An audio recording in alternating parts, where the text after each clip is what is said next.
ஒவ்வொரு மாதமும் ஆம்பி mutual fund data announce பண்ணுவாங்க. இதில் ரொம்ப ஷாக்கிங்கான ஒரு விஷயம் தங்கத்தோட முதலீடு. இதை பற்றி தான் இந்த வீடியோவில் பார்க்க போகிறோம்.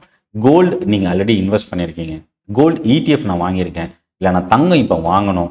ஸோ இது என்ன மாதிரி சுச்சுவேஷனில் நம்ம தங்கம் வாங்கலாமா வேண்டாமா? ரீசெண்டாக பிரைம் மினிஸ்டர் மோடியோட ஸ்பீச் தங்கம் ஒரு வருஷத்துக்கு வாங்காதீங்கன்னு சொன்னது. இது எல்லாத்தையும் ஒன் பை ஒன்னாக நம்ம பார்க்க போகிறோம். சென்னை ட்ரேடிங் அகாடமி சப்ஸ்கிரைப் பண்ணி வாட்ச் பண்ணுங்கள். நாளைக்கு ஜூன் 13 காலையில் 10 மணிக்கு ஆப்ஷன் ட்ரேடிங்கான ஒரு அட்வான்ஸ் லெவல் ட்ரைனிங் செஷன். இது ஒரு ஃப்ரீ ட்ரைனிங். அதுக்கான லிங்க் டிஸ்கிரிப்ஷனில் இருக்குது. கிளிக் பண்ணி ரெஜிஸ்டர் பண்ணிக்கங்க. என்னோட டெலகிராம் குரூப்போட லிங்க்கும் டிஸ்கிரிப்ஷனில் இருந்து கிளிக் பண்ணி ஜாயின் பண்ணிக்கங்க. மார்க்கெட் அப்டேட்ஸ், ஸ்டாக் நியூஸ் நீங்கள் ரிசீவ் பண்ணலாம். இப்போது வீடியோக்குள்ளே போகலாம்.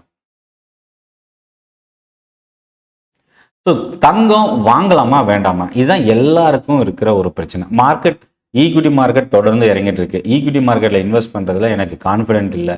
ஸோ இப்போ நான் தங்கத்துக்கு போகலாமா அப்படின்ற ஒரு கொஷின் மார்க் இருக்குது இன்வெஸ்டரோட சைடில்.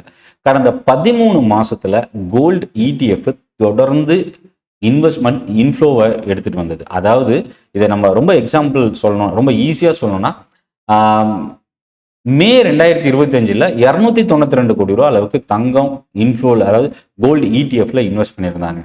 அதே போல் ஜூனில் 2000 கோடி ரூபாய்க்கு மேலே, ஜூலையில் 1256 கோடி, ஆகஸ்டில் 2190 கோடி. இது எங்கே ஸ்டார்ட் ஆச்சு அப்படின்னு பார்த்தீங்கன்னா செப்டம்பர்ல இருந்து தான். செப்டம்பர் ஒரே மாதத்தில் கோல்டு ETF இன்வெஸ்ட்மெண்ட் பார்த்தீங்கன்னா கிட்டத்தட்ட 8363 கோடி ரூபா அளவுக்கு உள்ளே வந்திருக்கு. அக்டோபர், நவம்பர், டிசம்பரில் 11647 கோடி. இதெல்லாம் தாண்டி ஒரு பெரிய ஹைலைட் என்ன தெரியுங்களா? 24040 கோடி ரூபா அளவுக்கு கோல்டில் இன்வெஸ்ட்மெண்ட் ஜனவரி. இதுதான் பீக் இன்ஃப்ளோ அப்படின்னு சொல்லுவோம். ஸோ இந்த மாதிரி தொடர்ந்து இன்வெஸ்ட்மெண்ட் மே 2025 இப்போ ஏப்ரல் வரைக்குமே இன்வெஸ்ட்மெண்ட் உள்ளே வந்தது. ஆனால் அதுக்கப்புறம் ஜனவரி பீக் 24,000 கோடி ரூபாய்க்கு மேலே இன்வெஸ்ட்மெண்ட் உள்ளே வந்துச்சு. பிப்ரவரியிலேருந்து அப்படியே குறைய ஆரம்பிச்சது. ஏன்னா இந்த இடத்துல நீங்கள் எடுத்து பார்த்தீங்கன்னா, சார்ட் எடுத்து பார்த்தீங்கன்னா தெரியும், எங்கெங்கெல்லாம் தங்கம் இன்க்ரீஸ் ஆக ஆரம்பிச்சதோ அந்த மந்த்தில் அதிகமான இன்ஃப்ளோ கோல்டில் உள்ளே வந்திருக்கு. இந்த பிப்ரவரியில் பார்த்தீங்கன்னா ஒரு சின்ன கிராஷ் வந்தது. அதுதான் அப்படியே 24,000 கோடி ரூபா இருந்த இன்ஃப்ளோ இருந்த தங்கம் அதுக்கப்புறம் பிப்ரவரியில் இன்வெஸ்ட்மெண்ட் பார்த்தீங்கன்னா 5255 கோடி ரூபா தான் உள்ளே வந்திருக்கு. அது அப்படியே மார்ச்சில் 2256, 2266, ஏப்ரலில் 3040. அதை விட ஷாக்கிங்கான விஷயம் என்னன்னா, மே மாதம் கிட்டத்தட்ட ஃபண்டு ஒவ்வொரு மாதமும் உள்ளே வந்ததை பற்றி தான் பார்த்தோம். மே மாதம் ஃபண்டு வெளியில் போயிருக்கு. அதாவது என்ன அர்த்தம்னா, தங்கத்தை செல் பண்ணிட்டு பணத்தை வெளியில் எடுத்திருக்கிறாங்க. ஸோ த்ரூ ஸ்டாக் மார்க்கெட் மூலயமா கோல்டு நீங்கள் இன்வெஸ்ட் பண்ணியிருக்கீங்கன்னா, கடந்த மே 2025 ஏப்ரல் வரைக்கும் ஃபண்ட் இன்ஃப்ளோ உள்ளே வந்தது. மே மாதம் 725 கோடி ரூபா அவுட்ஃப்ளோ ஆயிருக்கு. ஸோ அப்போது இந்த இன்ஃப்ளோ அண்ட் அவுட்ஃப்ளோ இதை பேஸ் பண்ணி நம்ம தங்கம் ஏறும் இல்லை இறங்கணும்னு எடுத்துக்கலாமான்னா கண்டிப்பாக எடுத்துக்க முடியாது. ஏன்னா மார்க்கெட்டோட ட்ரெண்ட் தங்கத்தோட ஏற்ற இறக்கிறத பொறுத்து தான் இன்ஃப்ளோவும் அவுட்ஃப்ளோவும் நடக்குது. அப்போ என்ன அர்த்தம்? நமக்கே நல்லா தெரியும், கடந்த மார்ச், ஏப்ரல், மேல தங்கம் ஒரு நிலையான ஒரு ப்ரைஸோ ஒரு கிளியர் டைரக்ஷனோ இல்லாமல் தான் மூவ் ஆகிட்டு இருக்கு. அமெரிக்கா ஈரான் பிரச்சனை ஆரம்பிச்சதுல இருந்தே கோல்டு, சில்வர், க்ரூட் ஆயில் இதில் எதுலேயுமே ஒரு நிலைத்தன்மை இல்லாமல் தான் மூவ் ஆகிட்டு இருக்கு. ஸோ இப்போ இதனால தான் ஃபண்டு அவுட்ஃப்ளோ வந்திருக்கு. சரி, இப்போ பணத்தை வெளியில் எடுத்துருக்கிறாங்க, அப்போ நம்மளும் வெளியில் எடுத்துடலாமான்ற ஒரு கொஷின் எல்லாருக்கும் இருக்கு. டோட்டல் தங்கத்தில் இன்வெஸ்ட் பண்ணது இந்த 12-13 மாசத்துல பார்த்தீங்கன்னா 33,276 கோடி ரூபா இன்வெஸ்ட் பண்ணியிருக்கிறாங்க. ஆனால் அதில் இப்போ தான் 725 கோடி ரூபா வெளியில் எடுத்திருக்கிறாங்க. ஆக இதை நீங்கள் டிடெக்ட் பண்ணி பார்த்தீங்கன்னா இன்னும் 32,551 கோடி ரூபா அளவுக்கு மார்க்கெட்டில் கோல்டு இன்வெஸ்ட்மெண்ட் இன்னும் அப்படியே தான் வச்சிருக்கிறாங்க. ஸோ அப்போ என்னன்னா, லாங் டேர்முக்கு ஃபோக்கஸ் பண்ணுறவங்க இந்த ஷார்ட் டேர்ம் வாலட்டிலிட்டியை பெரிய சீரியஸாக எடுத்துக்க மாட்டாங்க. ரெண்டாவது, SIP மூலயமா பண்ணுறவங்களும் இது பெரிய இம்பாக்டை கிரியேட் பண்ணாது இந்த ஃபால்.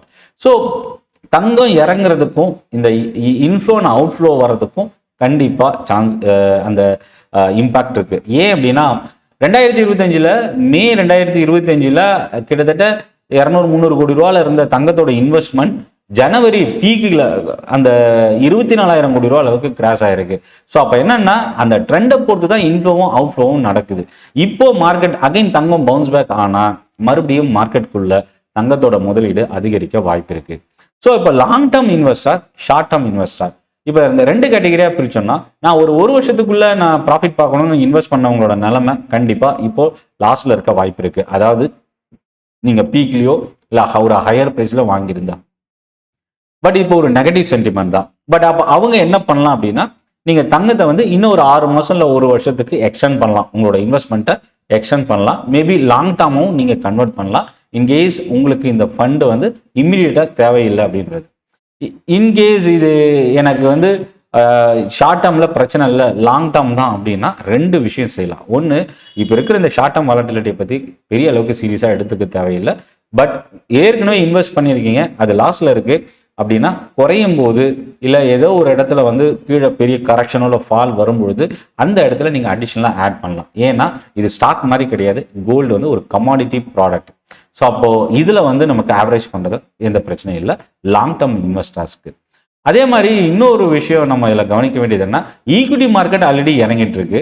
நான் வந்து கேஷ் வந்து சர்ப்ளஸாக வச்சிருக்கிறேன். இப்போ தங்கத்தில் என்ட்ரு ஆகலாமான்னா, இதோட பாட்டம் நாட் ஓன்லி கோல்டு மட்டும் இல்லை, ஈக்விட்டி மார்க்கெட்டாக இருக்கட்டும், கமாடிட்டி மார்க்கெட்டாக இருக்கட்டும், இல்லை எந்த இன்வெஸ்ட்மெண்ட்டாக இருந்தாலும் இதுதான் பாட்டம்ன்றதை நம்ம கண்டிப்பாக ஐடென்டிஃபை பண்ண முடியாது.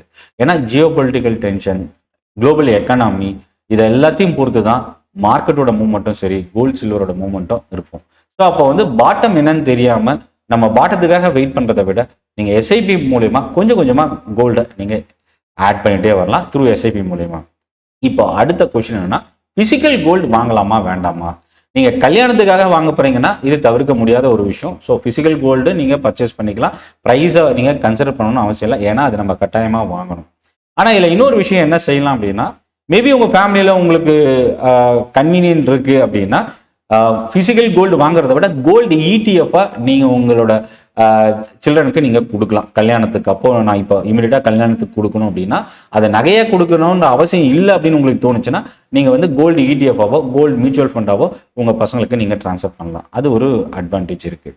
ஸோ அதில் வந்து பெரிய அளவுக்கு சார்ஜஸும் நமக்கு இருக்காது. ஏன்னா கல்யாணம் முடிஞ்சதுக்கப்புறம் எல்லா நகையும் வந்து கண்டிப்பாக பீரோக்குள்ளே தான் போகும், இல்லை நம்ம அதை அடகு வைக்கிறதுக்காகவோ இல்லை ப்ளச் பண்ணுறதுக்கோ நம்ம யூஸ் பண்ணுவோம். பட் அந்த மாதிரி ஒரு சுச்சுவேஷனை வந்து நீங்கள் இந்த இடிஎஃப் இல்லை மியூச்சுவல் ஃபண்ட் மூலயமா பண்ணும்போது இன்வெஸ்ட்மெண்ட்காக லாங் டேர்முக்குன்னு நீங்கள் இந்த கல்யாணத்துக்காக நீங்கள் பே பண்ணுறீங்கன்னா கண்டிப்பாக அது கோல்டு இடிஎஃப்பும் மியூச்சுவல் ஃபண்டில் கோல்டு இன்வெஸ்ட்மெண்ட்டும் இது ஒரு பெரிய பெனிஃபிஷியல் இருக்கும். சார்ஜஸ் பெரிய அளவுக்கு உங்களுக்கு வீணாகாது. ஸோ இப்போ லாங் டேர்ம் இன்வெஸ்டர் இப்போ பண்ணலாமான்னா கண்டிப்பாக நீங்கள் கொஞ்சம் கொஞ்சமாக எஸ்ஐபி மூலயமா பண்ணலாம். ஏன்னா இந்த மாதிரி கண்டினியூஸாக இறங்கும்போது கோல்டை பொறுத்த வரைக்கும் பாட்டமாக ஐடென்டிஃபை பண்ண முடியாது அப்படின்னு ஆல்ரெடி சொல்லியிருந்தேன். ஸோ அதனால் நீங்கள் எஸ்ஐபி மூலயமா அடுத்து ஒரு 10 to 15% இறங்கினாலும் எனக்கு ஒரு ஆப்பர்ச்சுனிட்டியாக இருக்கும்னு நீங்கள் ஃபீல் பண்ணுறீங்கன்னா கண்டிப்பாக கொஞ்சம் கொஞ்சமாக நீங்கள் ஆட் பண்ணிட்டு வரலாம். பட் நாளைக்கு ஃபியூச்சரில் மறுபடியும் தங்க விலை உச்சத்தை மறுபடியும் தொடும்போது நம்ம மிஸ் பண்ணிட்டோமே அப்படின்ற வருத்தப்படாமல், ஸோ எந்த இடத்துலையுமே என்ன ப்ரைஸாக இருந்தாலும் நீங்கள் ஆவரேஜ் பண்ணணும்னா ஒரு நல்ல எஸ்ஐபி உங்களோட ரிஸ்க் அண்ட் ரிவார்டை பொறுத்து நீங்கள் ஸ்டார்ட் பண்ணலாம். இந்த வீடியோ உங்களுக்கு யூஸ்ஃபுல்லாக இருக்கும் அப்படின்னு நினைக்கிறேன். சென்னை ட்ரேடிங் அகாடமி சப்ஸ்கிரைப் பண்ணி வாட்ச் பண்ணுங்கள். நன்றி, வணக்கம்.